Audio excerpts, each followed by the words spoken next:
comment ça va, comment allez-vous? Bienvenue, passons aux grandes informations. Je salue Ruth, premier commentaire de la journée. Eh bien, passons aux détails.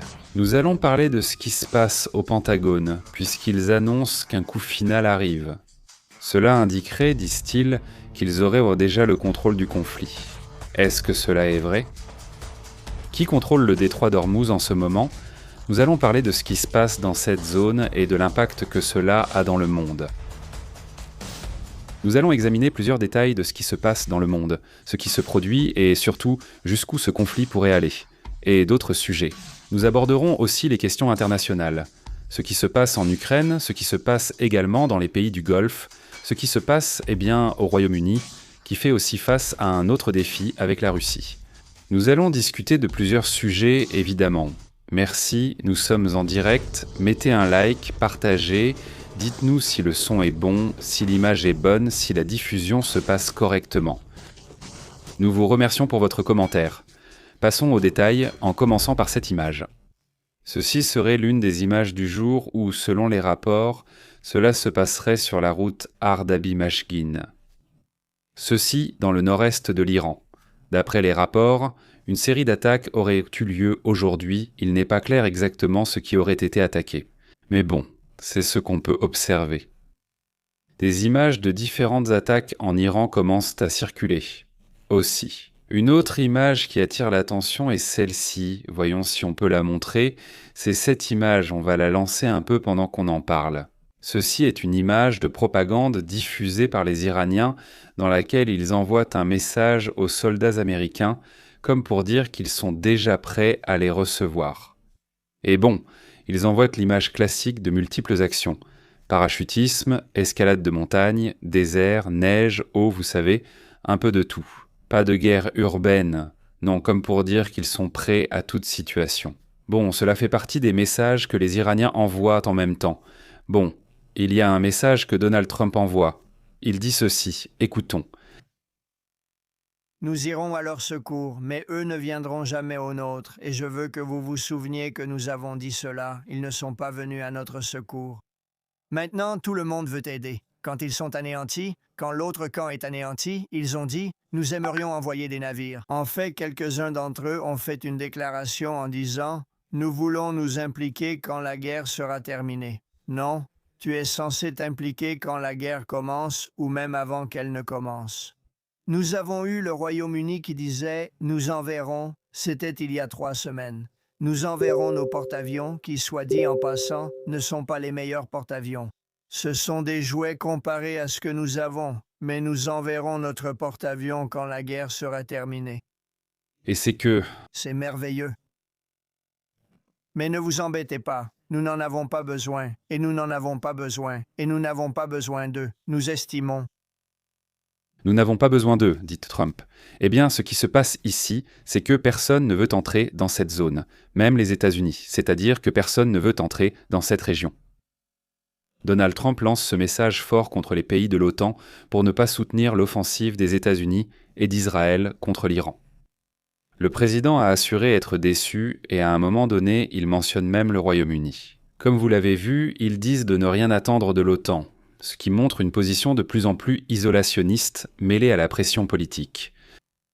Et même si cela donne l'impression que nous n'en avons pas besoin, en réalité Trump a été très contrarié, car il estime que les 20 et quelques pays de l'Alliance. Ils n'ont tout simplement pas été intéressés par le conflit, ils n'ont pas voulu s'impliquer, en partie parce que, premièrement, ils n'ont pas été prévenus, et deuxièmement, à cause du traitement qu'ils ont reçu.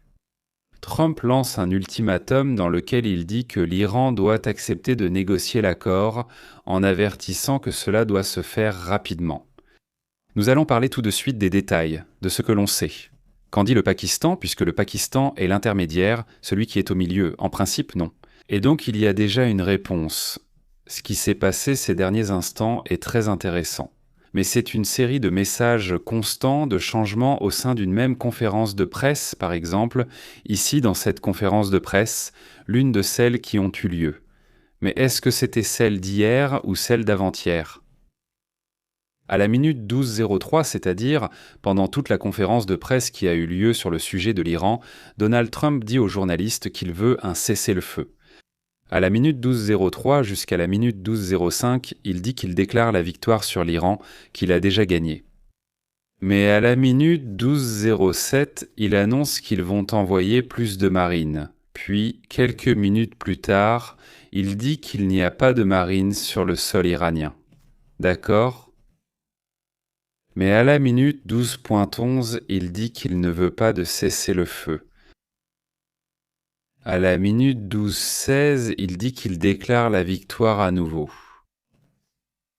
À la minute 12:17, il dit qu'il veut un cessez-le-feu, mais à la minute 12:29, il dit que l'Iran a commencé avec un cessez-le-feu, c'est-à-dire qu'ils ont commencé. Ah non, pardon, il dit qu'à 16, l'Iran supplie pour un cessez-le-feu. Il supplie pour un cessez-le-feu à la minute 12:36.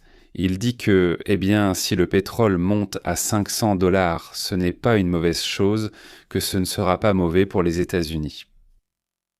Évidemment, ce n'est pas vrai. Et puis, il dit à la minute 12:37 qu'il exige que le détroit de Hormuz soit ouvert, et non à la minute 12:40. Il dit que ce n'est pas une guerre, que ce n'est pas un conflit, n'est-ce pas ? Et ensuite, à 12:42, il déclare à nouveau la victoire sur l'Iran. Et c'est pratiquement le cas de n'importe quelle conférence de presse à laquelle il assiste constamment. Non. Message contradictoire. Si tu as gagné la guerre, qui contrôle alors le détroit de Hormuz ? Si tu as gagné la guerre, pourquoi vouloir des troupes sur le territoire ?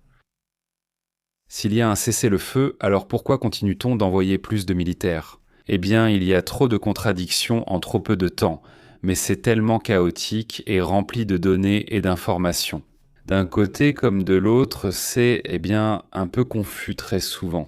Surtout pour les citoyens américains qui ne font que suivre ce genre de commentaires, n'est-ce pas ?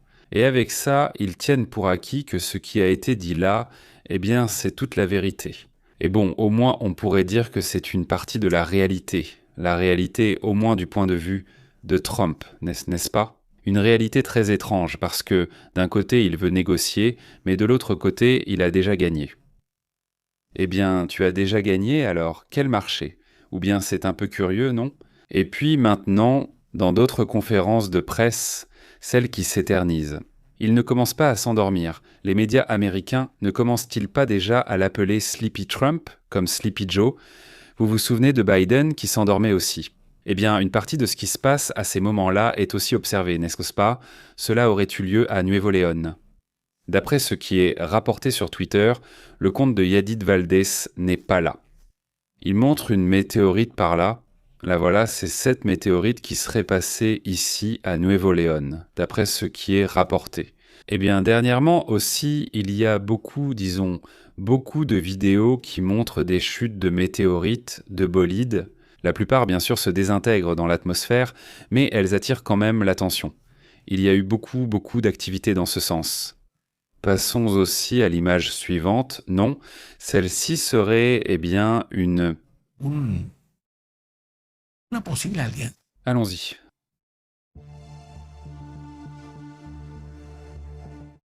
On commence à observer la visite du président de l'Ukraine, Vladimir Zelensky, qui serait avec les pays du Golfe. Cette visite sera cruciale pour l'avenir, non seulement du Golfe, de la région du Moyen-Orient, mais aussi pour l'Ukraine. Au final, l'aide qui sera apportée vise spécifiquement le plus grand problème actuel, à savoir les drones Shahed 136 qui n'ont pas pu être contrôlés et continuent tant d'arriver en quantité importante dans les pays du Golfe. Et cela a mis en péril le pétrole mondial, le prix du pétrole mondial. D'après ce qui est rapporté, le président Zelensky aurait déclaré qu'en Arabie Saoudite, il rencontrera des responsables saoudiens pour renforcer la coopération, notamment en matière de sécurité entre ces deux pays. Il sera avec d'autres pays du Golfe et ils seront présents. Et donc, ils vont se mettre d'accord non seulement sur la possibilité de vendre des armes de l'Ukraine, regardez bien uniquement de l'Ukraine vers le Moyen-Orient, mais aussi de donner des conseils pour qu'ils sachent comment réagir face à ce type d'armements qui sont très disruptifs, dans le sens où ils sont très bon marché, très faciles à construire, ils sont fabriqués en grande quantité et cela leur donne une portée importante. Nous rappelons que la conception des Shahed a été tellement réussie que le Pentagone lui-même a créé une copie du Shahed. Nous en avons déjà parlé, il s'appelle Lucas. D'ailleurs non. Et eh bien, c'est un drone avec exactement le même design. Du moins à l'extérieur, c'est une copie, un clone comme on dit. Parce qu'il a été efficace dans le sens où, eh bien oui, tu détruis un de ces drones kamikazes. Mais s'il en arrive sans, comment tu fais ? Et c'est ça le problème en ce moment pour les pays arabes, ils en reçoivent en quantité importante. Même si on dit, eh bien, que c'est déjà gagné, mais dans quel sens ? Qu'est-ce qu'ils appellent gagner ? C'est-à-dire, ce sujet est vraiment très compliqué. Et bon, en ce moment, on signale déjà qu'en Irak, n'est-ce pas ? Il y a aussi des mouvements, donc des attaques, comme on le voit là-bas au fond. D'après ce qui est rapporté, il s'agirait d'une attaque contre des positions du FMP, le Front de mobilisation populaire, qui se trouve en Irak, pays voisin de l'Irak. La même autorité des Irakiens, un gouvernement qui d'ailleurs est allié aux États-Unis. Eh bien, il leur a déjà dit qu'ils avaient la permission de riposter à l'attaque, c'est-à-dire qu'ils pouvaient eux aussi attaquer, que ce soit Israël ou les États-Unis. Et en fait, ces derniers jours, on a vu des attaques des États-Unis, apparemment aussi d'Israël. Cela reste à confirmer, mais ils se sont attaqués mutuellement et ont éliminé d'importants chefs de groupe. Oui, ou soudain ils ont attaqué ce groupe, ce qui a évidemment provoqué des réactions. Et en cherchant la stabilité de l'Irak, parce que ces groupes sont à l'intérieur, on met les groupes de côté et on dit « Eh bien, alors défendez-vous vous-même ». Non, ce n'est pas que les Irakiens vont aller les aider, mais ils disent « Vous pouvez vous défendre si vous le souhaitez.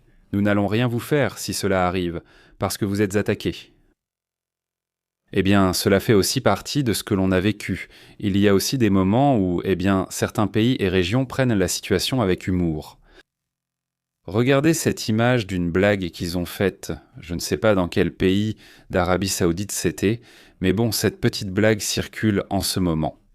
Surtout maintenant qu'on entend ces sons de drones qui arrivent, eh bien, quelqu'un leur met une enceinte avec un bruit de drone qui approche. Et voilà, c'est la réaction.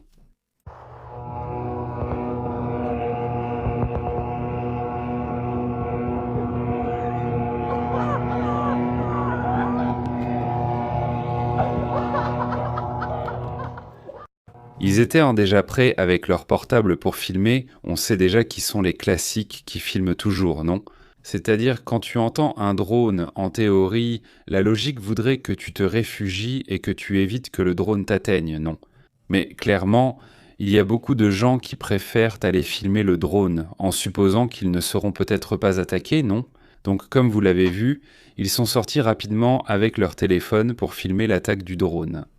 Cela, d'après ce qu'on dit, c'est en Arabie Saoudite. D'après ce que je vois ici, c'est en Arabie Saoudite. Mais bon, eh bien, l'humour aussi, n'est-ce pas avant tout ? Écoutez, il y a un sujet très sérieux. Celui-ci, est-ce que cet individu aurait été éliminé ? C'est un commandant de la marine des gardiens de la Révolution. Il s'appelle Ali Reza Tangsiri. C'est la partie, disons, s'il y a eu des réussites dans quelque chose, ça m'a été d'éliminer les dirigeants iraniens.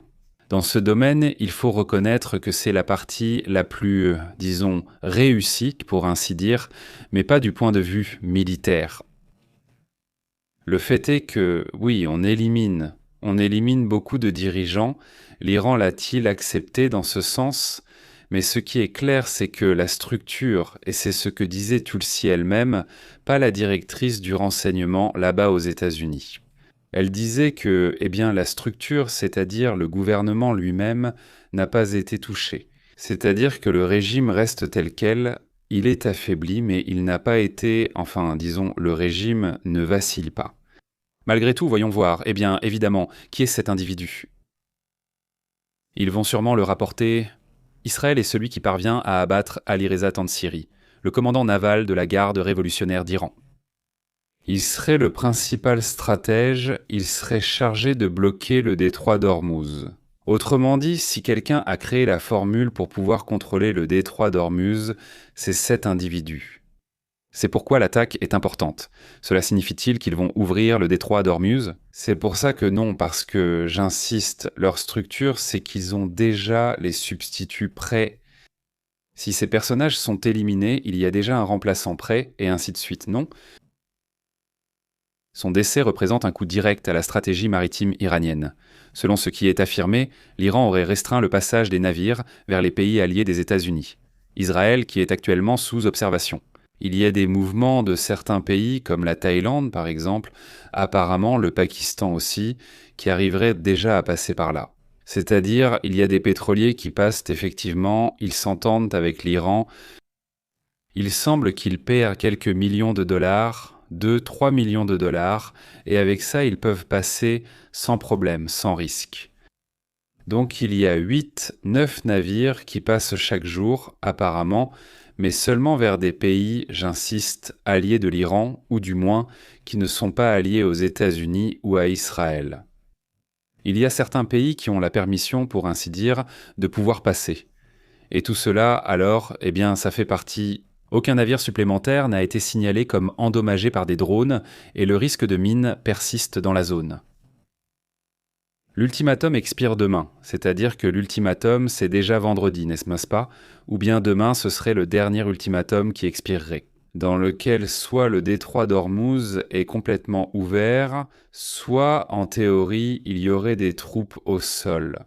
Nous allons discuter de ce que pense le Pentagone parce qu'il y a une idée selon laquelle le coup final approche. D'après cela, allons dans les détails, voyons ce qui va se passer.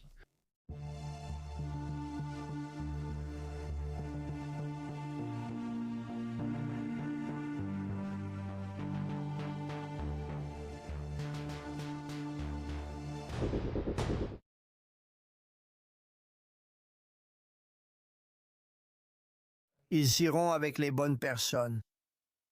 Tu sais, je t'ai parlé d'un cadeau, n'est-ce pas? Steve, puis-je révéler le cadeau? Tu es libre de faire exactement ce que tu veux. Merci beaucoup pour tout. Ils ont dit. Pour te montrer que nous sommes réels et solides et que nous sommes là, nous allons te laisser avoir 8 pétroliers, 8 navires, 8 grands pétroliers. C'était il y a 2 jours et ils prendront la mer demain. C'était il y a 3 jours et je n'y ai pas accordé beaucoup d'importance. Et puis j'ai vu. Il dit Donald Trump et s'arrête car cela prend un moment. En gros, ce qu'il dit, c'est qu'il parle avec quelqu'un à l'intérieur de l'Iran avec qui il négocie. Et il lui dit, pour montrer que je suis sérieux, voilà un cadeau pour toi. Ils vont pouvoir faire passer 8 navires, il lui dit d'abord, et il dit ils y vont et 8 navires, soi-disant pakistanais, passent et à la fin ils en envoient 2 autres qui passent aussi. Donc 10 navires pakistanais. Ils auraient sorti du pétrole sans problème, non? Et ça, selon lui, c'était un cadeau. C'est-à-dire que les Iraniens ont dit « c'est un cadeau ». Pour vous montrer qu'en cas de négociation ou d'accord possible, c'est ce que dit Trump. Il a peut-être raison ou peut-être pas, parce que ici, ce sont évidemment 2 jeux différents, et c'est un jeu de poker, ce n'est pas un jeu de poker, dans laquelle, eh bien, il est difficile de savoir exactement jusqu'à quel point ils disent la vérité ou non. Et surtout parce qu'on a déjà découvert que bien souvent ce n'est pas ce qu'ils disent ou ce n'est pas exact. Et en plus, il y a de fortes divisions au sein du régime iranien, donc cela aussi, eh bien, fait partie de ce qui se passe. Maintenant, le Pentagone pense que le coup final approche. Le Pentagone dit qu'il se prépare déjà, car on suppose que demain marque la fin de l'ultimatum.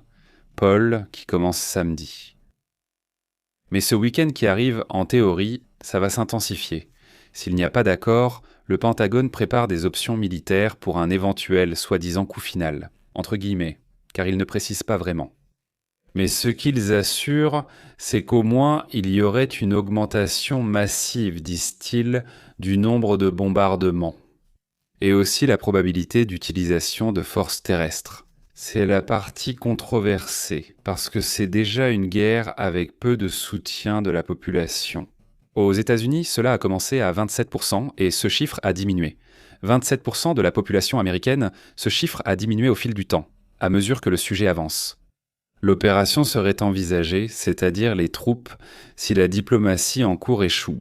En ce moment, il y a un dialogue de manière indirecte, soi-disant par l'intermédiaire du Pakistan, puisque Oman ne veut plus s'impliquer, l'Égypte non plus, le Pakistan serait donc le pays concerné, et le Pakistan le confirme. C'est-à-dire, les Pakistanais ont déjà confirmé qu'en effet, il y a un dialogue indirect. Mais dans quelle mesure ce dialogue sera-t-il vraiment indirect? À ce stade? Très peu, honnêtement, mais bon. Si l'Iran maintient le blocus du détroit d'Ormuz, les États-Unis disent qu'ils auraient une justification pour une action militaire plus agressive. Même si Donald Trump en même temps déclare qu'il a déjà gagné, le détroit d'Ormuz. Non, ce n'est pas seulement l'Iran qui le contrôle, mais l'Iran décide aussi qui peut passer et qui ne peut pas passer. Combien doivent-ils payer pour passer? Cela montre que gagner n'est pas vraiment le cas, n'est-ce pas? Oui, ils ont effectivement éliminé de nombreux dirigeants qui ont pratiquement affecté toute l'infrastructure navale, la grande, les ports, etc. Mais en dehors de ça, dire qu'on a gagné, c'est très compliqué. Hier, le New York Times confirmait que pratiquement toutes les bases du Moyen-Orient sont touchées ou détruites. Ça veut dire que les soldats du Golfe, les soldats américains, vivent actuellement dans des hôtels. Donc ce qui arrive pour le week-end s'annonce plutôt compliqué. Non, en théorie, ça ne diminue pas, au contraire, ça continue à monter. Hier encore, on voyait combien de drones étaient lancés ces derniers jours. Voyons rapidement ce qui s'est passé récemment. C'est l'estimation d'aujourd'hui, mais ce n'est pas fini. Mais si vous regardez les 10 derniers jours, il y a un bon nombre de drones. On voit bien qu'il n'y a pas eu de diminution du nombre de drones et de missiles au cours des 10 derniers jours. Voici les missiles des 10 derniers jours, c'est aussi un nombre important.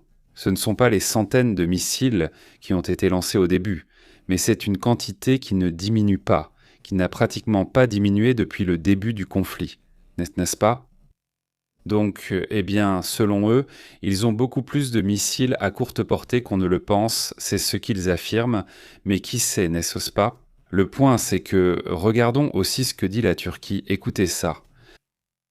Regardez, d'ici le cœur saignant, je vous demande, quelle différence y a-t-il pour l'amour de Dieu entre les larmes versées à Ispahan, Tabriz et Téhéran et celles qui sont versées à Erbil, Amman, Bagdad, Beyrouth, Sanaa, Doha, Riyad et dans les autres villes sœurs de notre région?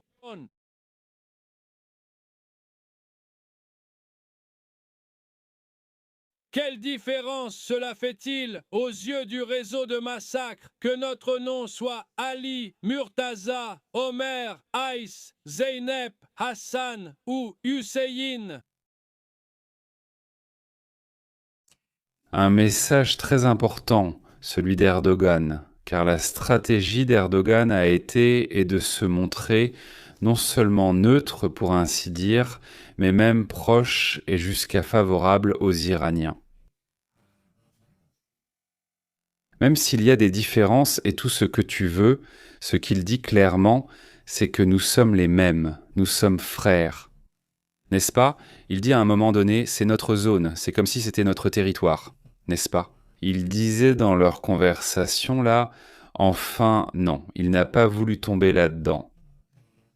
Parce qu'il y en a eu 3, il me semble que c'était au final 3 missiles lancés depuis l'Iran vers la Turquie. Et malgré cela, il est même allé jusqu'à insinuer qu'il n'était même pas de Turquie, qu'il n'était pas d'Iran non plus. Mais plutôt, qui sait, enfin, il disait qu'il n'allait pas tomber dans ce jeu qui consiste à vouloir dresser la Turquie contre l'Iran. Et constamment, ces messages sont plutôt pas vraiment de soutien en soi, mais c'est plutôt comme s'il disait « nous sommes les mêmes, pas fondamentalement », et en critiquant la guerre, non. Il est le membre de l'OTAN le plus opposé, peut-être avec l'Espagne, à ce conflit. Et attention, la position de l'Espagne a été défendue par plusieurs des dirigeants européens, parmi lesquels le Premier ministre du Royaume-Uni lui-même. C'est-à-dire, l'Espagne n'est pas aussi seule qu'elle pourrait le paraître dans sa position contre la guerre. C'est-à-dire, plusieurs des principaux pays de l'OTAN ont dit qu'ils ne voulaient pas s'impliquer. Pas avec la même fermeté que Pedro Sánchez contre la guerre, mais ils lui ont quand même apporté leur soutien, non? Donc cela attire aussi l'attention parce que plus Trump dit non, qu'il ne veut pas aider l'OTAN, je ne sais pas. Eh bien oui, en effet, ils disent ne pas vouloir aider. C'est-à-dire, nous ne voulons pas être dans ce conflit. Ce n'est pas notre conflit. On ne nous a pas invités, on ne nous a même pas prévenus, parce qu'au final, il aurait fallu dire « Écoutez, préparez-vous, faites des réserves de pétrole, armez-vous ». Enfin, rien du tout. En fait, ça donne vraiment une mauvaise image, parce qu'au final, tu ne peux pas faire quelque chose comme ça affecte ton économie et ça affecte ta sécurité. Les pays européens, ont beaucoup de liens avec la communauté arabe. En fait, il y a une très grande communauté arabe dans les pays européens. Et ça, dès le départ, ça a un effet très fort sur eux, non? Donc, ce n'est vraiment pas bien vu par les Européens.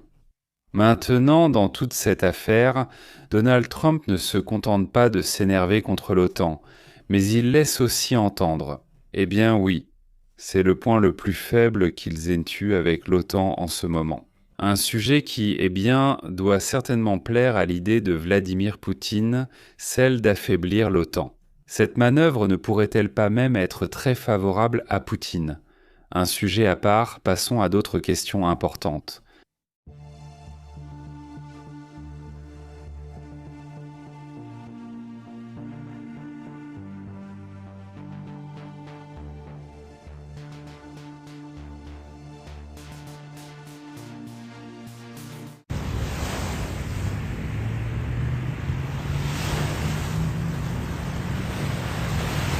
Ce que vous voyez là, c'est depuis l'Iran, la vue qu'ils ont depuis l'Iran sur ce qu'est Bandar Abbas. En fait, là, c'est la côte. Et on voit dans une annonce, à la fin de la vidéo, on peut apercevoir qu'il y a l'annonce du port de Bandar Abbas, ou de la côte de Bandar Abbas.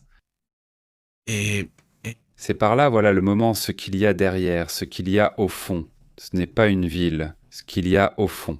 Ce sont les bateaux, d'après ce qu'on dit, alignés, ou les bateaux, comme les pétroliers, qui attendent qu'on leur donne la permission de passer. Voilà Bandar Abbas, cette partie, disons, de ce qui se passe en ce moment, cette zone, cet endroit. Bandar Abbas, c'est une zone proche, disons, du passage dans le détroit d'Ormuz. Ces bateaux-là enfilent, attendant de pouvoir passer, de pouvoir soit transporter du pétrole, du gaz ou de l'hélium, un sujet qui attire évidemment l'attention. Un autre sujet qui est également important en ce moment, c'est ce qui s'est passé ici. Dans ce message qui est donné, nous allons écouter le moment où ils applaudissaient pour un changement de loi là-bas en Europe. D'accord. Applaudissements.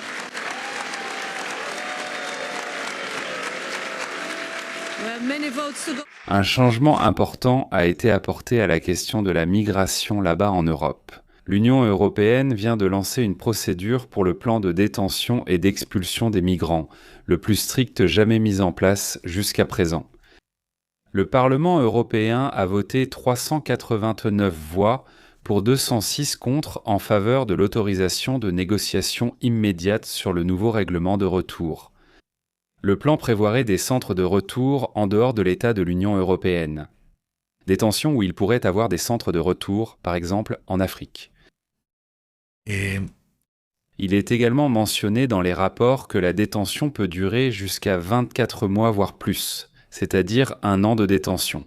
Là, les ordres de retour qui s'appliquent dans toute l'Union et les expulsions vers des pays sûrs, même si la personne n'y a jamais vécu. Disons que si un pays de retour est, disons, le Nigeria, ils vont peut-être envoyer un Marocain, disons, ou quelqu'un d'un autre pays, ils vont l'envoyer là-bas au Nigeria. Peut-être même jusqu'à 1 an en détention, le temps que son cas soit examiné et analysé. C'est un sujet vraiment grave, non ? L'Europe, disent-ils, agirait avec rapidité et fermeté pour renvoyer les migrants, c'est ce qu'ils affirment dans ce mouvement. Cela se passe dans ce pays, dans cette région, sur ce continent, où, en gros, il y a un mouvement qui était attendu depuis un certain temps. Surtout à cause de la crise qui existe, car c'est une crise migratoire qui touche de nombreux pays, une bonne partie des pays européens. Donc au moins, on s'attendait à ce que, tôt ou tard, quelque chose comme ça allait arriver, aussi. Un autre sujet qui attire l'attention, c'est ce développement, encore un autre développement d'un robot. Voyons si je peux en parler. Ce robot est très curieux parce qu'il a comme une structure sur un... C'est un rectangle, quelque chose comme ça, mais il a des roues, donc il peut avancer. Mais regardez, au moins dans la vidéo, on voit qu'il a beaucoup de capacités. Par exemple, celle de cuisiner, celle de servir une table, celle d'y aller. L'idée, c'est qu'il collabore aux tâches de la maison. Et il a ces sortes de structures. Regardez là, vous voyez, c'est comme la structure. Si vous voyez, c'est la structure. Et il a comme la moitié avec des bras. Et il peut descendre, monter, laver les vêtements, allumer la machine à laver, étendre le linge, mais pas laver les salles de bain. Eh bien, il peut te préparer un petit déjeuner. Je veux dire, peut-être. Ce n'est pas comme s'il avait trop de détails, mais c'est vrai que ça attire l'attention. Il dépoussière, nettoie, balaye et passe la serpillière. C'est intéressant, au moins non. Ce laptop a été publié par l'entreprise chinoise Unipad. C'est un robot, il l'appelle robot domestique. Ce robot est déjà utilisé dans de vrais foyers et l'idée, eh bien, c'est que c'est un robot qui peut venir te réveiller, qui peut contrôler les appareils électroménagers, qui peut organiser les espaces de rangement. Il peut même cuisiner certaines choses, disent-ils. Simple, pas trop complexe, mais il peut faire cuire un œuf, faire griller du pain, des choses comme ça. Eh bien, ça fait partie de ce qui est en train d'être développé en ce moment. C'est vraiment fou aussi. No, Allons donc à une autre image. Cette image, je veux que vous voyiez le moment. realmente, On se demande alors ce que c'est que cette sous-munition que l'Iran lance vers Israël ou vers d'autres pays. Regardez, ce pick-up est seul. Oui, il est seul, mais l'une des sous-munitions lui tombe dessus. Je veux que vous voyiez ce qui se passe. La voiture s'envole. Et en plus, il reste un cratère à l'endroit, c'est-à-dire que ce n'est pas rien, les explosions des sous-munitions. Regardez, là on voit très bien le cratère que ça laisse sur le moment. Avant cela, il n'y avait pas de cratère, le sol était, disons, complètement normal, et après l'explosion, il reste un cratère à cet endroit. C'est sûr qu'ils vont le signaler. Un missile iranien aurait frappé la ville d'Israël à Kfar Kassim, une zone résidentielle. Plusieurs véhicules ont été endommagés ou détruits, provoquant la peur dans la région. L'attaque a déclenché les sirènes anti-aériennes, et le système de défense israélien a tenté d'intercepter les projectiles, mais tous n'ont pas été arrêtés. Et ils avaient en cette sous-munition parce que c'était des bombes à sous-munition. Mais au-delà de cela, des vidéos qui ont circulé et tout ça, un point qui attire l'attention, c'est que la technologie chinoise est utilisée pour la navigation de ce type de missiles, selon ce que rapportent les satellites chinois qui guident ou ont guidé ces missiles. Par exemple, pour Kfar Kassim, cette attaque qui a eu lieu là-bas, où 5 civils ont été blessés, en fait, ils ont été hospitalisés. Selon les rapports, il y a eu un tir de missile dans la zone. Un système de navigation appelé Beidou 3 a été utilisé, qui les a guidés avec précision jusqu'au point que l'on voulait attaquer. Il s'agit d'un système de dispersion sans un système satellitaire chinois qui est utilisé et qui, évidemment, fait aussi partie de ce conflit. Et c'est quelque chose qui sera sûrement analysé pour voir jusqu'où les pays participent à la guerre. Pas de manière directe, mais en apportant leur technologie, sans savoir à quoi elles sont utilisées. Un autre sujet, c'est aussi ce message qui a été donné. Voyons si nous pouvons le montrer. Ceci est un message dans lequel Netanyahou lui-même confirmait l'élimination du chef naval iranien. Écoutons. Nous attaquons avec force les objectifs du régime terroriste iranien. La nuit dernière, nous avons éliminé le commandant de la marine des gardiens de la Révolution. Cet homme a beaucoup de sang sur les mains et c'est aussi lui qui a dirigé la fermeture du détroit d'Ormuz. Ceci est un autre exemple de la coopération entre nous et notre ami, les États-Unis, avec l'objectif commun d'atteindre les objectifs de la guerre. Eh bien, c'est le personnage qui a été éliminé, je vous le disais, il est le commandant de la garde révolutionnaire iranienne, le commandant Navash, Ali Reza Tangrizi ou Tangsiri. Ce personnage qui, eh bien, est un autre des commandants qui figurait sur cette liste d'objectifs militaires et, eh bien, passons aussi à d'autres sujets importants.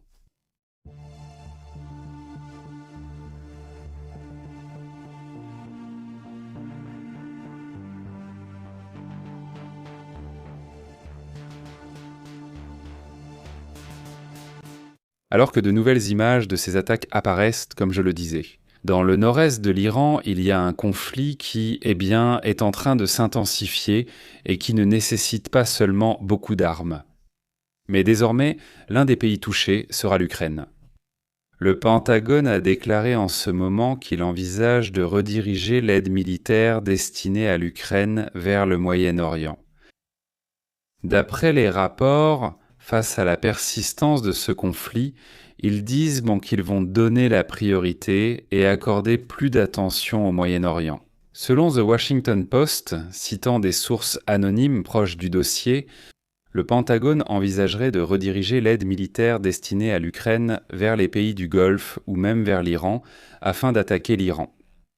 Selon le rapport, parmi les armes envisagées figurent des missiles intercepteurs de défense. Ce qui serait l'un des points qui affecterait le plus l'Ukraine, car cela signifierait moins de défense pour les zones civiles. Le secrétaire général de l'OTAN, Marut, a refusé de répondre aux questions sur les plans du Pentagone dans la région. Marut. Il a essayé de ne pas trop parler du sujet. Il a affirmé que ce n'était pas à lui de commenter ce soutien critique. Mais il assure que l'équipement militaire essentiel continue d'arriver en Ukraine, accompagné de renseignements militaires, également des États-Unis, qui selon eux continuent de fournir une aide à ce pays. Même si nous savons qu'à présent la France est le premier pays à fournir du renseignement, suivi des États-Unis. Est-ce que cela a changé depuis l'arrivée de Trump ? Aussi.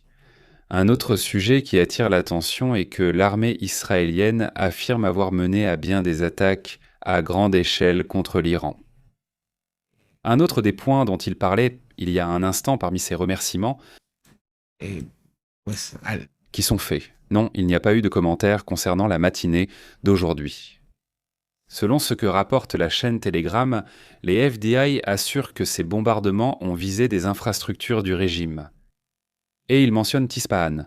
Encore une fois, regardez, cela attire mon attention, Ispahan serait un point clé pour l'infrastructure énergétique et militaire, et abriterait des usines d'enrichissement d'uranium. Est-ce la 3e ou la 4e fois qu'Ispahan est attaqué ? Non. Depuis juin jusqu'à aujourd'hui, il y a eu plusieurs attaques en juin, puis ensuite, maintenant dans cette phase du conflit, il y a eu d'autres attaques importantes. Jusqu'à présent, il n'est pas clair si cela a été accompli, mais s'ils ont réussi à éliminer les installations nucléaires, il semble que non. C'est-à-dire ce que dit dans le dernier rapport que nous avons vu il y a 2 jours, Raphaël Grossi, de l'AIEA, cet organisme atomique de l'ONU. Il disait que lui. Les installations d'enrichissement d'uranium apparemment continuaient donc fonctionner. Disons non, c'est-à-dire il n'y avait pas encore de dommages considérables à ce niveau, du moins selon les informations dont dispose l'OIEA, car ces installations continuent de fonctionner parfaitement. Apparemment non. Tant qu'il n'y aura pas quelqu'un sur place, des troupes qui pourront vraiment vérifier ce qui se passe, il est difficile de savoir à quel point ces installations sont endommagées, n'est-ce pas ? En attendant, passons à d'autres sujets importants.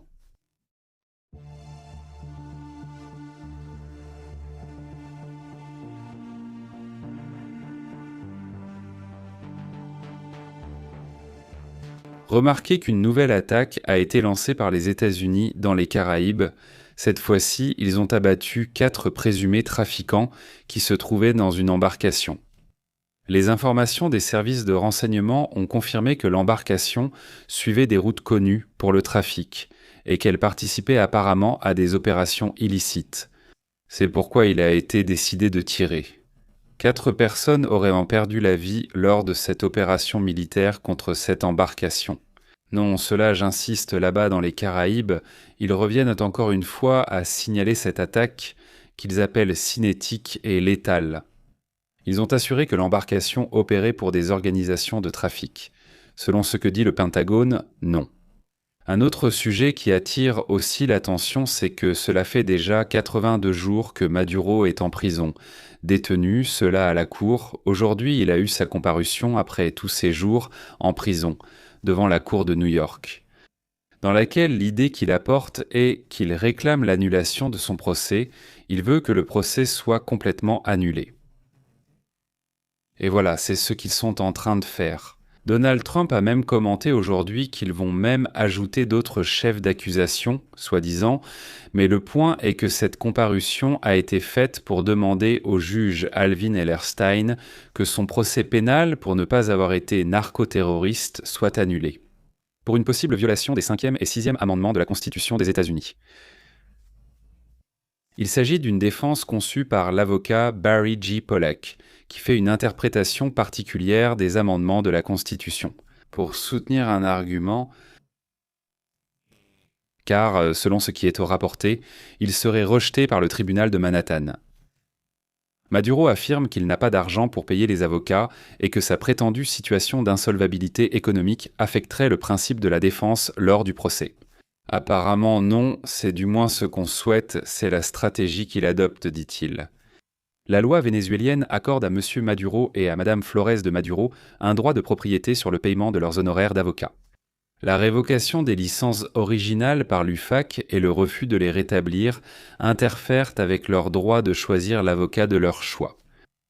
Eh bien, c'est un détail qui, sincèrement, je ne pense pas aura beaucoup de répercussions.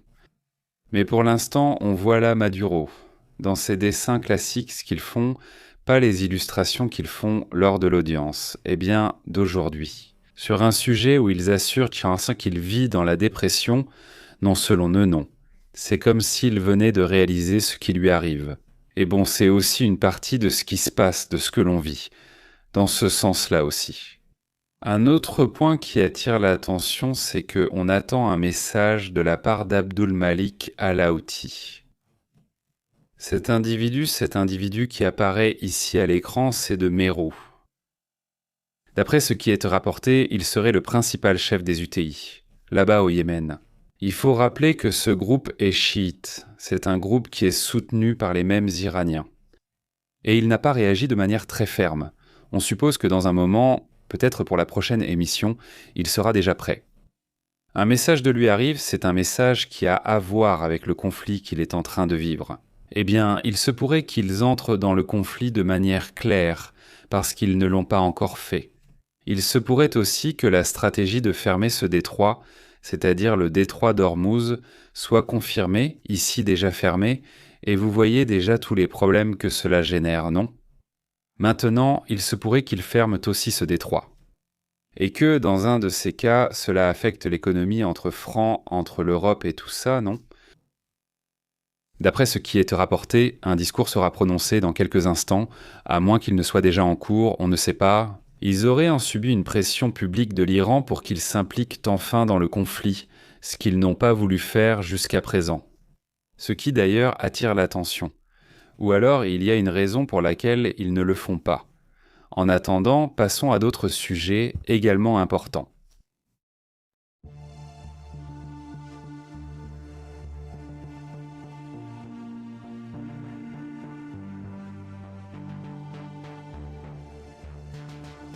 Eh bien, le pétrole continue d'augmenter, là on le voit à 105 $. Même si le Japon a de nouveau annoncé plus de réserves, le prix continue simplement d'augmenter. D'après ce qui est rapporté, il y aurait moins de réserves que ce qui avait été annoncé, c'est-à-dire le Japon avait dit qu'il avait des réserves par là, pour dire environ 1 an. Il s'avère que les réserves ne suffisent que pour une trentaine de jours. Les réserves japonaises n'étaient apparemment pas aussi importantes qu'on l'avait promis. Elles n'étaient pas pour 1 an, peut-être pour 90 jours, un peu plus de 90 jours. Et ça, c'est seulement pour le Japon, n'est-ce pas ? C'est-à-dire, le problème, c'est que cela passe à un autre niveau. Parce que, eh bien, regardez, allons dans les détails. Par exemple, le Sri Lanka a déjà commencé le rationnement. Le Sri Lanka, en ce moment, c'est là où ça frappe le plus fort. Le Sri Lanka. Actuellement, ils ont 1 semaine de travail de 4 jours. Et les écoles sont fermées, pour qu'ils n'aient vraiment pas à dépenser de carburant pour amener les enfants à l'école. Au moins, les cours en présentiel ne sont plus donnés au Sri Lanka. Au Pakistan, ils ont aussi instauré 1 semaine de travail de 4 jours. Rien de plus. Ils travaillent en 4 jours et il y a actuellement de longues files pour l'essence. L'Inde a 9 jours de réserve. L'Inde, imaginez-vous, ils cherchent des fournisseurs d'urgence. Le prix que tu vois est de 105 $, 110 $, mais ce n'est pas le prix qu'ils paient. Eux, ils paient un prix bien plus élevé. Le prix augmente aux États-Unis. En Europe, là-bas, c'est déjà exponentiel. On paie 150 $ le baril, c'est énorme, parce qu'il n'y en a pas, et le prix que fixent les vendeurs, c'est le prix que tu paies.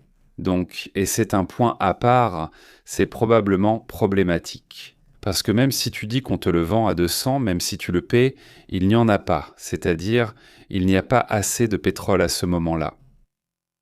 Aujourd'hui, on va l'importer des États-Unis, mais ils vont le vendre plus cher, et les États-Unis l'ont déjà dit. Nous allons limiter le pétrole que nous allons exporter, c'est-à-dire nous ne voulons pas nous retrouver sans pétrole, et nous ne voulons pas que le prix augmente à l'intérieur du pays. Donc on va en vendre très peu, rien de plus. Cela aggrave encore plus la crise. Alors, la Corée du Sud. Il lui reste 50 jours pour la question du pétrole. Le Japon disait qu'il avait 254 jours. Maintenant, il reconnaît qu'il en a 95. Royaume-Uni. Le directeur général de Shell a déjà lancé un avertissement, c'est-à-dire pas le gouvernement, mais ce directeur général. Et il a dit « La pénurie au Royaume-Uni va commencer en avril ». En Allemagne, le prix du gaz a déjà augmenté de 30%, mais je pense que c'est plus et que cette donnée est dépassée. Je vais vérifier si je peux le confirmer. Et ainsi, dans d'autres parties de l'Europe, pas la France, etc., ils pendent plus. La France paye 30% de plus dans les stations-service qu'il y a 8 semaines.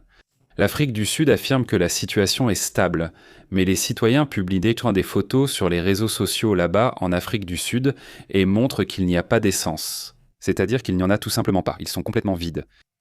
Le gouvernement affirme que la situation est stable, mais que les pompes à essence sont vides. En Turquie, les bourses se sont effondrées, enfin la Turquie, la Chine, le Japon, c'est-à-dire, si on regarde l'état des bourses, elles ne se sont pas relevées, n'est-ce pas? C'est-à-dire, là, la baisse. Bon, là-bas, ça semble stable, mais regardez d'où ça vient. Le prix du Nikkei, c'est le Nikkei qui a chuté jusqu'à ce point. Oui. Celui-ci commence à remonter dernièrement, le Nikkei. Et bon, eh bien, vers le bas, la Corée du Sud aussi, elle est là également. Et Hong Kong, ça c'est Hong Kong. Il a aussi, eh bien, et on le voit, c'est la chute que connaît Hong Kong. Hein? Shanghai, par exemple, subit aussi une forte chute. C'est-à-dire, le point c'est que le pétrole est en baisse, enfin il monte, et le pétrole monte et l'or baisse, non. C'est-à-dire, l'or reste bas, il ne continue pas avec cette tendance. Pareil pour l'argent, on donne l'argent par ici, voilà l'argent.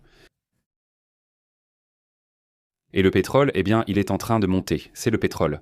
En ce moment, nous voyons cela depuis que le conflit a commencé. Ici, ce serait le 27, c'est-à-dire un jour avant, puis il y a le week-end et ensuite ça commence. Le lundi 2 mars. C'est là que commence la hausse, c'est quand les marchés ouvrent. En réalité, ça a commencé le 28, sauf que c'était un samedi, et là le prix n'a pas arrêté. Ça, il y en a eu. Ces baisses y sont arrivées quand ils sortent les réserves ou annoncent qu'il va y avoir un accord. Et oui, c'est comme s'ils s'emballaient, ça ne marche pas. Un jour, les marchés s'emballent. Ah, regarde, c'est bien, il va y avoir un accord. Alors ils commencent à vendre ce pétrole qui est en train d'être accumulé. Pourtant, ils affirment aussi qu'il y a des achats de pétrole.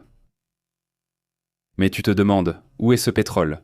Je sais pourquoi, d'où vas-tu le sortir? S'il y a déjà un accord, il y a aussi une limite. Tu ne peux pas simplement faire apparaître le pétrole comme ça, juste comme ça. Donc c'est un autre problème qui se pose aussi avec ça. Alors est-ce que c'est loin d'être résolu? Et clairement, les plus touchés sont d'abord l'Asie, ensuite l'Europe. Et puis après, c'est l'effet domino partout, non? Alors, regarde, pendant qu'on parle de tout ça, regarde ce qui s'est passé avec le pétrole. On a commencé à en parler, il était à 105 et même à 106. C'est-à-dire, ce n'était pas sur le point d'arriver, c'est déjà arrivé à 106 $. Eh bien, ça annonce que demain, vendredi, ça va continuer à monter. Et je pense que c'est aussi ce que veut l'Iran, n'est-ce pas? C'est-à-dire, l'Iran veut augmenter le prix autant que possible. d'ici la fin du week-end parce que c'est à ce moment-là qu'ils négocient, donc tu négocies plus en ta faveur si tu y parviens. Au fait, je vous disais que le Pakistan reconnaît qu'il y a un dialogue. Entrons dans le détail, voici ce que l'on sait.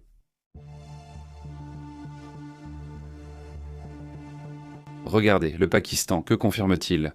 Les ministres des Affaires étrangères d'Islamabad ont assuré que les messages entre les deux parties sont transmis par la diplomatie et des pays frères.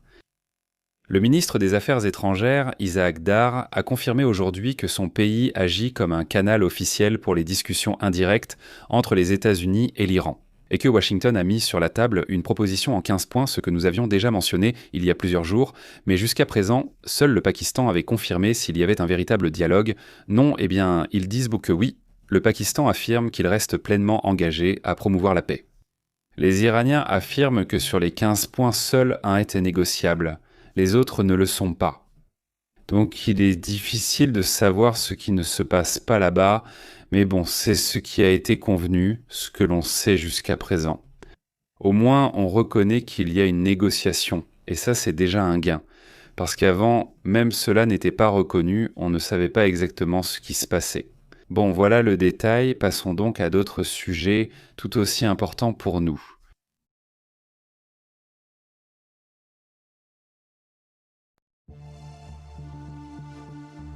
Regardez celle-ci.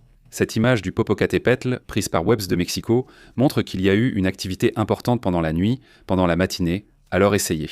Intéressant le volcan Popocatépetl. Ici au centre du pays, au centre du Mexique, on voit aussi cette autre image. Ceci est quelque chose qui s'est passé là-bas en Ukraine. Une attaque qui a eu lieu à Lyd, oui, une attaque en russe.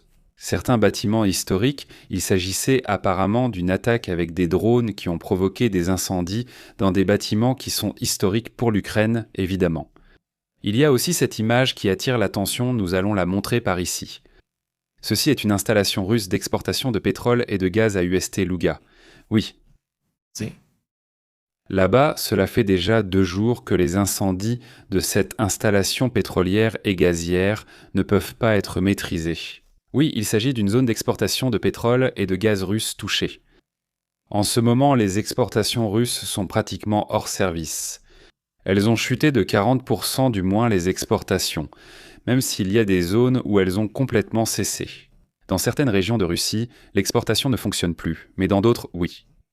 En moyenne, plus ou moins, les exportations ont chuté de moitié, près de la moitié. Le point le plus difficile, dit-il, c'est la paralysie actuelle dans le secteur énergétique en Russie. C'est la pire interruption de l'histoire. La Russie comme ça, facilement. C'est-à-dire, c'est ce qui a été accompli précisément grâce à l'effet des drones qui ont été utilisés. Dans ce cas, c'est donc de la part de l'Ukraine pour essayer de limiter la capacité pétrolière de ce pays, n'est-ce pas aussi une partie de ce qui se passe dans cette région du monde ? Eh bien, c'est vrai. Un autre sujet qui attire aussi l'attention, c'est qu'il y a un cas. Pensez à la façon dont les choses se passent. Il y a un cas d'un présumé membre du Hezbollah qui figure sur la liste des terroristes des États-Unis, qui a été arrêté. Vous savez où ? En Équateur, ici même, en Amérique latine, non, c'est-à-dire, ça sort de l'ordinaire. En Équateur, selon les rapports, un homme syrien a été arrêté, identifié par les États-Unis comme une menace terroriste pour son appartenance au groupe militant Hezbollah. L'arrestation a eu lieu au moment où le gouvernement du président équatorien, Daniel Oboa, allié du président des États-Unis, mène une offensive contre les bandes de narcotrafiquants. Ça fait déjà un moment. Le ministre de l'Intérieur, John Reinberg, a déclaré aujourd'hui via Twitter que l'homme avait été arrêté. Lors d'une opération conjointe entre les autorités de l'immigration et le Service national de renseignement policier de l'Équateur, il est indiqué que les démarches d'expulsion contre cet homme, identifié uniquement comme MK, ont commencé. Aucun détail sur la personne n'a été communiqué. Mais ce cas attire aussi l'attention, n'est-ce pas ? Il dit. Des groupes terroristes internationaux veulent agir dans le pays, mais le gouvernement du président Daniel Oboa s'y oppose. Reinberg l'aurait affirmé dans une publication sur Twitter. Et bon, oui, une photo ne montre pas... Sur cette photo, il cachonne un peu le visage, non ? Mais bon, ça te donne une idée de qui pourrait être la personne. Non, bon, je suppose que c'est la personne qui est là, en vert, non ? Je suppose, même s'il n'est pas menotté. Non, alors pas qui sait, non. Mais c'est l'image qu'ils ont montrée là, c'est bien. Une partie de ce qu'on observe, c'est que, dit-on, ce pays, comme certains le disent, marginal, ne permettra pas que le terrorisme étende ses tentacules. Nous ne le tolérerons pas, dit John Reinberg lui-même. Ce ministre, non. Cet Équateur, non. Eh bien, c'est aussi important. Un autre sujet, n'est-ce pas que là déjà? Selon un législateur iranien, il affirme que Téhéran ferait payer les pétroliers. Enfin, en gros, il le confirme, il n'est pas payer les pétroliers. Environ 2 millions de dollars pour le passage du détroit de Ramos. D'après les rapports, les connexions qui sont actuellement assurées dans cette zone sont dues au paiement d'environ ces 2 millions. Alors, une stratégie de blocus? Téhéran menacerait de transformer ce point stratégique, hein. Eh bien, en une zone de péage, oui. D'après cela, la mesure est une tentative de récupérer les coûts de la guerre, non? C'est ce qu'a déclaré le député Aledin Ourayerdi, qu'il a affirmé à la télévision d'État iranienne. Il ne dit donc pas qu'avec cela, ils vont récupérer ce qui a été dépensé dans le conflit, n'est-ce pas? Ou est-ce ce qu'ils recherchent, du moins tant qu'ils contrôlent le détroit d'Ormuz, ce que, eh bien, on essaye d'arrêter, on essaye de stopper. Et il y a eu il y a en ce moment même 3200 embarcations immobilisées. C'est ce que dit l'ancien chef analyste de Seneta, une entreprise d'analyse maritime qui affirme que, eh bien c'est impressionnant, non? 3200 navires là, à l'arrêt, attendant de passer, non? Certains d'un côté, d'autres de l'autre, certains pour charger, d'autres pour transporter le pétrole ou le gaz. Vers l'extérieur, non, eh bien voilà, c'est aussi ça le sujet. Salutations aussi à Christy Kras, comment vas-tu? Adriane. Gilbert, comment vas-tu? Un énorme salut. Passons donc à d'autres sujets. Non, qu'est-ce qui s'est passé? Ça ne fonctionne pas, Adriane, ou quelque chose, il n'écoute pas. Qu'est-ce qui s'est passé? Salutations, qui est là? Sandra, super, Marcella, comment vas-tu? Un grand salut. Abordons maintenant d'autres sujets importants.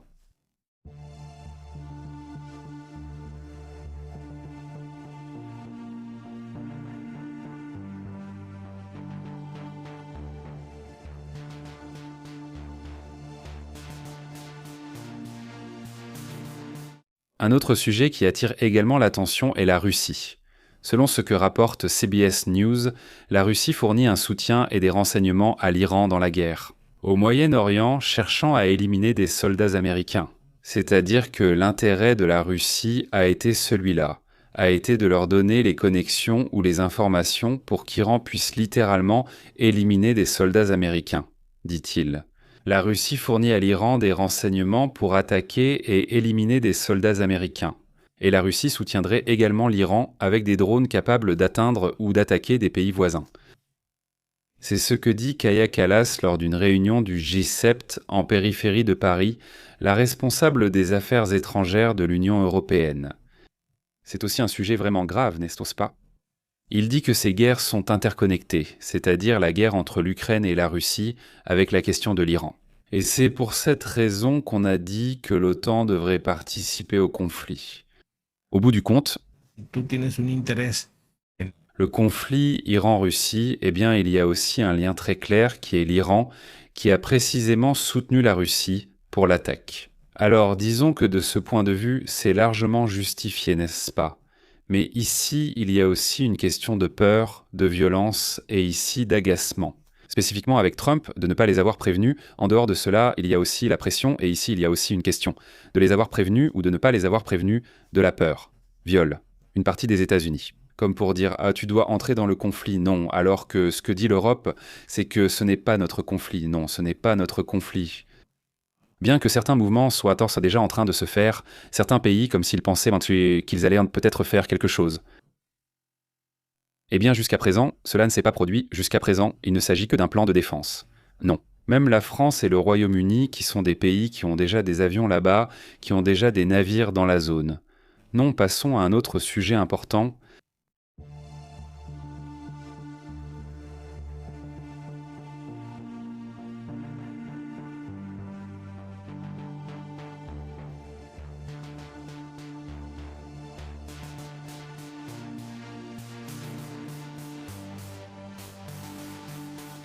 Regardez, un rapport vient de sortir. C'est un rapport des États du Golfe qui attire mon attention. Je dis que tôt ou tard, cela va arriver, les États du Golfe vont tôt ou tard faire quelque chose. Ils ont mis du temps, même s'il y a déjà des images, voire des rapports, indiquant qu'ils ont déjà commencé à opérer. Mais disons que, officiellement, ils n'ont pas voulu le reconnaître. Mais maintenant, ils sont en pourparlers avec l'idée justement de passer à un plan plus offensif. Le Golfe exige également d'entrer en négociation dans ce sens, c'est ce qu'ils disent. Écoutez, si nous sommes parmi les plus touchés, nous devons être assis à la table de cette supposée négociation. Le Conseil de coopération du Golfe cherche également à participer directement à la négociation, et dans tous les cas, sinon à passer aussi à l'offensive. Les pays du Golfe considèrent qu'ils sont les plus touchés par les tensions avec l'Iran.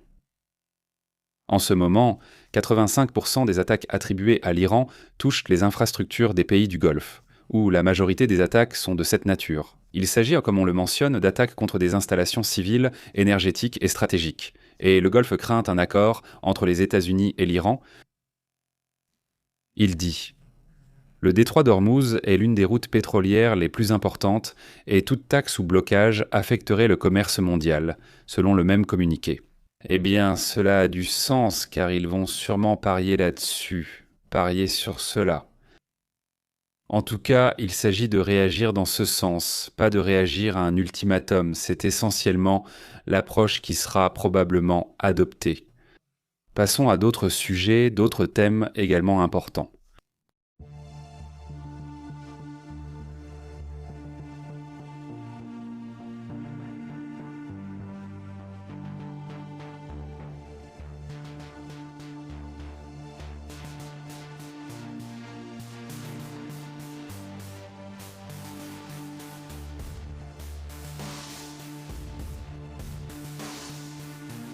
Un autre sujet qui attire également l'attention.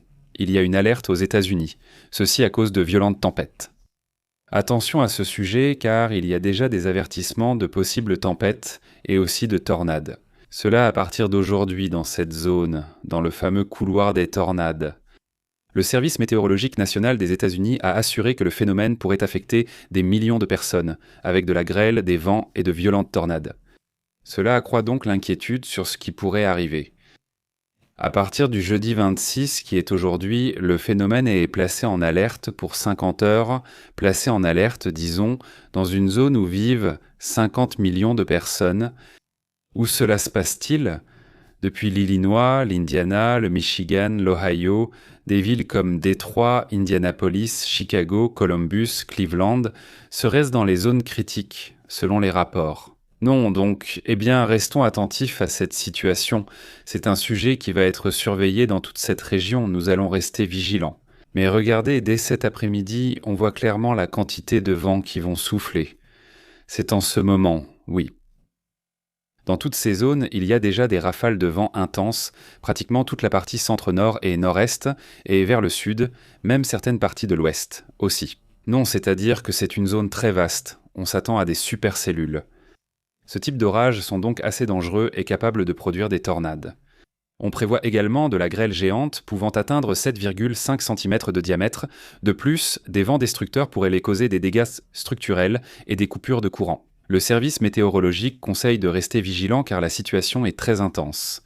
Le phénomène résulte de la rencontre d'un front froid, de l'humidité du Golfe et de la chaleur en amont du front. Ce côté du nord, la chaleur de la zone du Golfe avec de l'humidité. Et cela génère, disons, la tempête parfaite, pour ainsi dire, non. Après les orages, une forte baisse des températures est prévue dans le centre du pays, avec du froid dans les jours suivants. Cet événement se produit lorsque des températures inhabituellement élevées surviennent dans plusieurs régions des États-Unis. En même temps, à Hawaï aussi, ils subissent à nouveau des inondations, car ils en ont déjà eu plusieurs d'affilée. 2 tempêtes dans cette région sont des tempêtes subtropicales qui ont provoqué des inondations, considérées comme atypiques pour la saison, n'est-ce pas ? Aussi, 5500 personnes ont été évacuées à Hawaï, et au moins 120 habitations auraient été touchées par les inondations dans cette région, non, du monde. Concernant les températures, on remarque déjà aux États-Unis des alternances de froid et de chaleur, ainsi qu'une forte chaleur dans le nord et le sud-est du Mexique, qui vont également apparaître. Des températures proches de 37, 38 degrés à certains endroits, même si ici on indique 34, 35 degrés, espérons que cela reste ainsi, calme, et dans la partie nord, on voit déjà circuler des images montrant jusqu'à 37, 38 degrés. À certains endroits du Texas également, on ne signale plus ou moins que des températures proches de 35 degrés. Regarde là, on atteint même 38 degrés. Même dans certaines régions du nord-ouest du Mexique, on pourrait avoir des températures proches de 40 degrés, et là où il y a beaucoup d'asphalte, la température est souvent bien plus élevée que ce que rapportent les services de météorologie. Ce n'est souvent pas le cas, mais cela fait aussi partie de la réalité. On signale maintenant des températures élevées vers le Venezuela, on signale aussi des températures en Colombie, au Venezuela, des températures également très chaudes, n'est-ce pas? Et en ce qui concerne le rapport du satellite, en ce moment, selon Eumestad, on voit qu'il y a des orages vers cette zone du nord du Pérou. Non, ce sont des orages assez intenses. Nous verrons bien comment ça va se passer pour eux.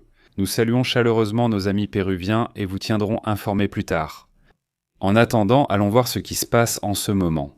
Au Japon, je vous disais qu'une libération des réserves était annoncée. C'est maintenant confirmé. Le Japon a annoncé qu'il allait libérer une autre partie de ses réserves stratégiques de pétrole pour atténuer le prix. Un peu, pas tout le pétrole. J'insiste, le prix continue d'augmenter en direct, nous voyons bien qu'il ne cesse de monter. Le porte-parole du gouvernement japonais, Minoru Kihara, dit « Un transfert de brut est en cours, provenant de la moitié des stations de réserve de 4 entreprises de raffinage. Cela commence aujourd'hui, le 26 aujourd'hui, jeudi 26, commence le transfert, le mouvement de sortie des réserves japonaises. En pensant évidemment à faire baisser le prix autant que possible, n'est-ce pas ? La mesure de Tokyo, du Japon, consiste à libérer des réserves gouvernementales équivalentes à 1 mois de carburant, tout en autorisant l'utilisation de davantage de réserves privées. Couvrir 15 jours de consommation supplémentaire fait aussi partie de ce que l'on observe. Mercredi, 45 navires liés au Japon restaient bloqués dans le golfe Persique, avec 24 membres d'équipage japonais à bord, selon ce qu'indique le ministère des Transports. Ils n'ont pas pu partir. Le président de l'association japonaise des armateurs, Hitoshi Nagasawa, a demandé au gouvernement de la région d'Ormuz, et donc ils ont même déjà pris contact avec les Iraniens, mais il n'y a pas eu de réponse. On sait qu'il y a 2 ou 3 pétroliers japonais qui ont payé et ont réussi à partir, mais à part cela, rien de plus. Bon, passons donc aux commentaires.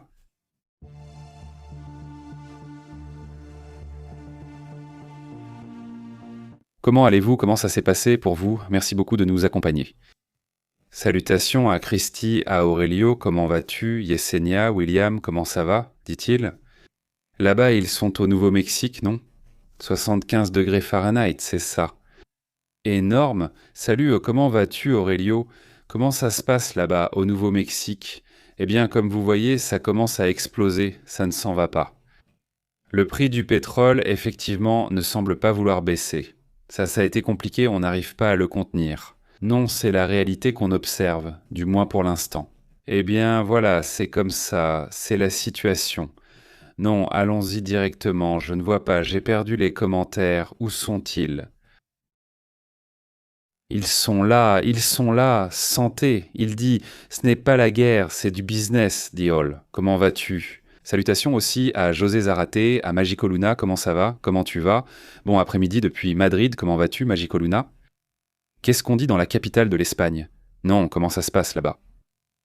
Un énorme salut, on vient de lire aussi des salutations au Pérou. William, comment tu vas? Et toi qui es dans le nord, comment ça se passe par là-bas?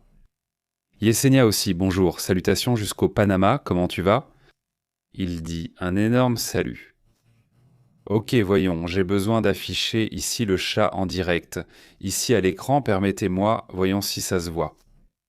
Voilà, parfait. Voilà, il dit Tché. Le compte de Bukele, deuxième prépublication, fait écho, il dit à Bukele, fait écho. Non, mec, pourquoi, voyons, ne me dis pas ça. Je la regarde tout de suite, voyons ce qu'elle dit. Il dit. C'est la fin, la dernière des organisations de droits de l'homme. Regardez toute l'affaire depuis le début, il dit, jusqu'à la fin. Que cherche-t-il à chaque étape de la part de la protection des droits de l'homme obtenus grâce à leurs luttes et conquêtes? Nous ne les écouterons jamais. Peu importe, il dit. Peu importe combien ils nous attaquent, cela n'a rien à voir, ils n'ont rien à venir nous dire. Au contraire, c'est nous qui devrions vous dénoncer pour ce que vous faites aux femmes comme Noélia, dit-il. Bon, je vais vérifier le dossier. Parce que aussi, s'il y a bien une chose qui caractérise Bukele, c'est qu'il est très malin pour communiquer. Tu vois, donc il ne faut pas tout lui acheter, non, mais oui, je vais vérifier plus tard. Et si le dossier est bon, bien sûr qu'on en parlera. Non, super, non, il dit. L'État espagnol vient d'instruire une fille. Il dit « Ah, je sais de quel cas tu parles, le cas d'une... comment ça s'appelle ? Euthanasie ?» Non, euthanasie, c'est-à-dire que la personne a demandé à être éliminée ou quelque chose comme ça. Je ne sais pas, je vérifierai plus tard. Je veux dire, j'ai entendu quelque chose comme ça rapidement, je regarderai ça plus tard. Merci Adrian, dit. Victor dit « Salutations à la République dominicaine. Comment ça va ? Salutations, Victor. » Très bien. Oui, j'en ai vu. J'ai su grâce aux réactions de plusieurs politiciens d'Espagne. Certains disaient une chose, d'autres autre chose. Bon après-midi, comment vas-tu, Damagico? Très bien. Ah, je t'ai déjà salué. N'est-ce pas, José? Aussi, un grand salut, salutations. Edilcia, comment ça va? Très bien. Gisela Gine, salutations. Aussi, un grand salut jusqu'en Espagne. Comment ça va? Dit Noélia. Qui est-elle? Non, c'est la femme. Que pardon, comme je l'ai dit, qu'elle repose en paix, l'Espagne fera le reste, dit Adrian. Dit Hermé, Tonio dit bénédiction. Comment ça va? Salutations de Tulua, Colombie, salutations. Très bien, je vais vérifier le cas tout de suite. Oui, je l'ai vu tôt, mais je ne sais pas pourquoi ça prend du temps. On en parlera tout à l'heure. Maître, il dit, si ça arrive, c'est la fin du régime. Taco Krasnov dit, Maître Chifou, comment vas-tu, Maître Chifou? Quoi de neuf, hein? Il dit, je vais redémarrer le misel. Alors, Baba, quoi? Qu'est-ce qui s'est passé? Il y avait un problème ou quoi? Je crois qu'il dit, il me trompe. Je ne peux voir aucun réel. Où c'est le misel? Voyons voir s'il est tombé, non. Là, dans le détecteur de chaos, non, ça devrait apparaître. S'il est tombé, le... Google Maps est tombé, ça oui, je vois, oui, Instagram aussi, oui, il est tombé, et regarde, c'est là, et Instagram, voilà Instagram, regarde. C'est-à-dire, Instagram a eu une panne, Google, ex-Google Maps, alors que Telcel et Telma sont toujours là, mais Instagram, il est là, regarde. Il est là, oui, il y a eu une panne. Sinon, non, ce n'était pas ça. Peut-être qu'ils se sont déjà rétablis. Je ne sais pas, mais oui, c'était bizarre. L'Internet, non. Comment ça l'a été? Il dit, c'est foutu. Il dit, Chifou, comment ça va, Chifou? Salutations, très bien. Comment ça va? Salutations aussi à Louis Beltré. Quoi de neuf? Oui, chez moi ça marche, ça va. Moi, je n'ai pas vérifié, franchement. Là, ça marche, mais parfois ça marche dans certaines zones, dans d'autres, non. Oui, ici ça marche, ici Instagram fonctionne direct, du premier coup. C'est-à-dire, il n'y a pas eu de problème, du moins pour l'instant. Non. Oui, il dit, en Espagne ça marche, eh bien ici aussi, salutations jusqu'au Costa Rica. Comment ça va, Teresita? Très bien, salutations. D'accord, je vais vérifier ça, merci beaucoup. Adriane, Liliana dit, bon après-midi, Pépé, elle dit. Qu'est-ce qui s'est passé avec l'Atlas 13 qu'on pouvait voir son passage vers le Dix ou le 19 mars? Non. En mars, souviens-toi que Jupiter passait, c'est-à-dire en mars, il était déjà très loin. En mars, il était déjà parti. Il n'est plus possible de le voir à l'œil nu, encore moins. Il est déjà super loin. Et maintenant, il est au-delà de Jupiter. Il est déjà parti. C'est-à-dire vers la mi-mars, il est passé près de Jupiter, et maintenant, eh bien, il est déjà beaucoup plus loin. Oui, eh bien, c'est déjà fait. En tout cas, ce qui va vraiment être intéressant, c'est l'information recueillie par Juno sur Jupiter. Quand il est passé près de Jupiter, eh bien, ça va peut-être être intéressant. Espérons qu'il la publie, n'est-ce pas? Ce sera ça, la chose. Mais oui, eh bien, c'est le sujet, non, avec le 13 Atlas qui a continué et continué et continué. Il n'y a pas eu de changement de vitesse, du moins aucun changement de vitesse n'a été confirmé dans ce sens. Donc aussi, eh bien, ça a juste continué à avancer. Tout simplement, non. Voilà, plus tard, de toute façon. Oui, je vérifie s'il y a un autre rapport, mais en gros, chaque jour, je regarde ce qui se passe avec ça et je n'en ai vu aucun. Oui, il y a eu d'autres objets, non, qui sont en cours d'investigation, peut-être qu'on en parlera plus tard, non, lors de la prochaine émission, d'autres objets de la même zone d'où est sorti le 13 Atlas, même si ce n'est pas confirmé qu'il soit interstellaire. C'est pourquoi la nouvelle ne s'est pas vraiment répandue, car cela reste à confirmer. Mais ça, on en parlera plus tard. Non, voyons voir quoi. On en parle, non, il dit, j'ai vu, non, j'ai la liste et tout. Je veux aller au cinéma ce week-end, donc je ne sais pas. Non, je ne l'ai pas vue, je ne l'ai pas encore vue, mais oui, elle est là, en haut de la liste. Adriane, et oui, je vais beaucoup vérifier pour voir si ce week-end, on se l'a fait, il dit, ah, c'est là, on se l'a fait. Il dit week-end, oui, c'est ça. On revient tout à l'heure avec plus d'informations, avec une autre mise à jour de ce qui se passe. Un énorme salut, merci beaucoup d'être avec nous. Dans un petit moment, il y aura une autre mise à jour de ce qui se passe dans le monde. Grosse accolade, passez une excellente journée LA.